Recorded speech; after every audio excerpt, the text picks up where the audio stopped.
भारत पूरी तरह से फिलिस्तीन के साथ खड़ा है।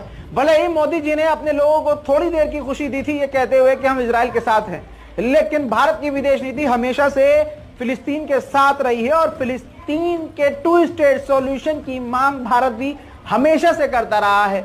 खुद प्रधानमंत्री मोदी पूरे भारत के इतिहास के पहले ऐसे प्रधानमंत्री रहे हैं जो फिलिस्तीन जाकर उतरे थे, और ऐसे में खुद ही पलटी मार जाए ऐसा हो नहीं सकता। मेरे दोस्तों बता दूं कि मोदी जी ने जो ऐलान किया था वो पूरा हो गया है। गाजा के अंदर तक अब भारत पहुंच गया है। दोस्तों भारत ने ये तस्वीर देख लीजिए, मदद भेज दी है।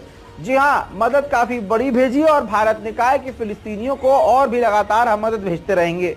दोस्तों आपको बता दूं कि इंडियन एयरफोर्स ने 6.5 टन मेडिकल एड और 32 टन जो है 32 ton of disaster relief material जो है गाजा को भेज दिया है। इजिप्ट के जरिए भेजा है। इजिप्ट के कॉरिडोर पर भारत